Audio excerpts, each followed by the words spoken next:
ಶವದನೆಂದು ಸಕ್ಕಿನಿಂದ ಮೆರೆಯುತ್ತಿರುವ ಮಗನೇ, ನೀತಿ ತಪ್ಪಿದ ನಿನ್ನ ಮನುಷ್ಯತ್ವವಾದ ಕುದುರೆಗೆ ಕಡಿವಾಣವನ್ನಾಕಿ ದಾರಿ ಬಿಟ್ಟ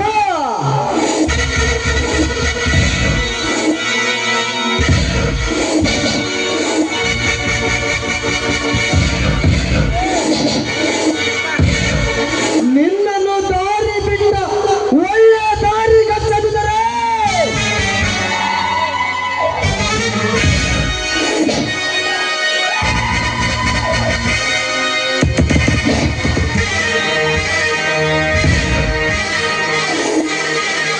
ನನ್ನ ಹೆಸರು ರಚ್ಚಿಗೆದ್ದ ರಾಯಣ್ಣನೇ ಅಲ್ಲ.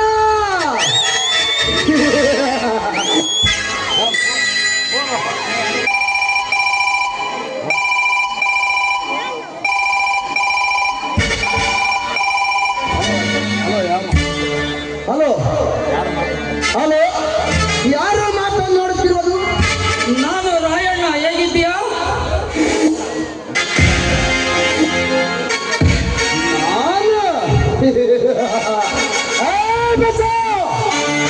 ನಾನಂದರೆ ನೀನು ಯಾರು?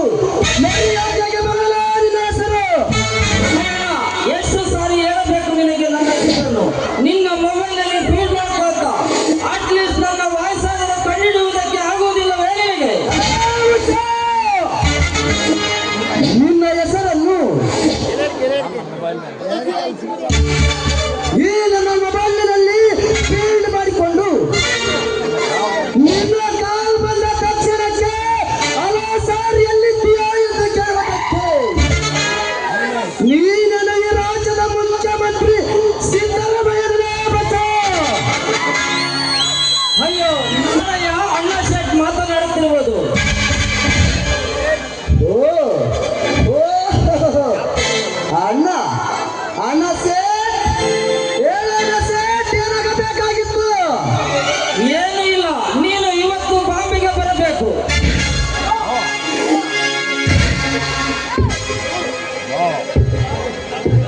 ನೋ ಅಣ್ಣ ಸೇಠ್, ನೋ.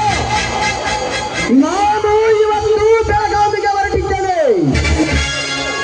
ಆ ನನ್ನ ತಾಯಿ ಚೆನ್ನಮ್ಮನನ್ನು ಕೆಂಪ ಗೋಜಿನ ಮಕ್ಕಳು ಬೆಳಗಾವಿ ಜಿಲ್ಲೆ ಕಾರವಾರ ಜೈಲಲ್ಲಿ ಆ ನನ್ನ ತಾಯಿಗೆ ನಾನಾ ತರದ ಚಿತ್ರ ಹಿಂಸೆಯನ್ನು ಕೊಡುತ್ತಿದ್ದಾರೆ.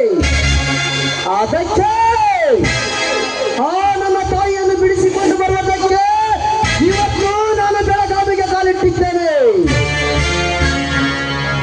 ನೋಡ ಸೇಠ್, ನೀನೇ ಇವತ್ತು ಈ ರಾಯಣ್ಣನ ಹತ್ತಿರ ಬಂದು ನಿಲ್ಲಬೇಕು. What is this?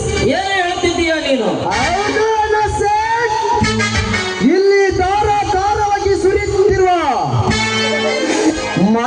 ಮಳೆಯಿಂದ ಮನೆಗಳೆಲ್ಲ ತತ್ತರಿಸಿ ಬಿದ್ದು ಜನಗಳೆಲ್ಲ ತತ್ತರಿಸಿ ಹೋಗಿದ್ದಾರೆ ಅಣ್ಣ ಸೇಠ್. ಅಣ್ಣ ಸೇಠ್, ಅದಕ್ಕೆ ಅಣ್ಣ ಸೇಠ್, ನೀನು ಬರುವಾಗ 10 ಕೋಟಿ ಹಣವನ್ನು ಸೂಟ್ ಕೇಸಿನಲ್ಲಿ ತುಂಬಿಕೊಂಡು ತೆಗೆದುಕೊಂಡು ಬರಬೇಕು. 10 ಕೋಟಿನ? ಅಷ್ಟೊಂದು ಹಣ ಯಾಕೆ ರಾಯಣ್ಣ?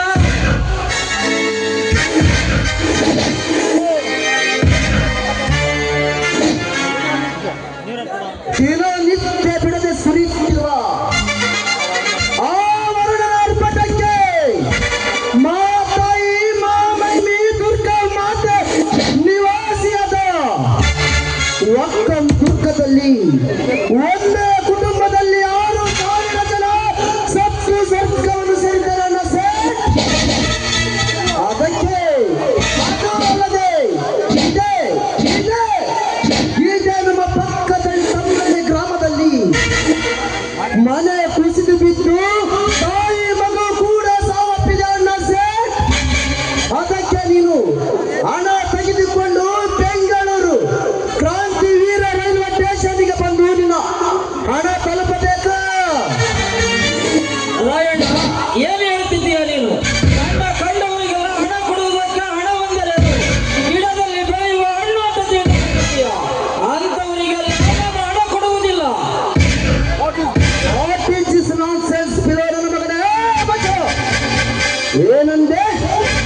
ಕಂಡವರಿಗೆಲ್ಲ ಹಣ ಕೊಡುವುದಕ್ಕಾಗುವುದಿಲ್ಲ ಎಂದು ಮಗಳಿದೆಯ ಬಚ್ಚ. ನಿನ್ನ ಆಸ್ತಿ ನನಗೆ ಬೇಕಾ? ನಿನ್ನಯನ್, ಇನ್ನು ಮುಂದೆ ಈ ರಾಯಣ್ಣನಿಗೆ ಯಾವತ್ತೂ ಫೋನ್ ಮಾಡಬೇಡ. ಕಟ್ಟು ಮಾಡಿಬಿಡಲೇ ಬಚ್ಚ ನಿನ್ನ ಫೋನನ್ನು. ರಾಯಣ್ಣ, ನನ್ನ ಮಾತು ಕೇಳು. ಲೇ ಬಚ್ಚ, ನಾನು ನಿನ್ನ ಮಾತನ್ನು ಕೇಳುವುದಕ್ಕೆ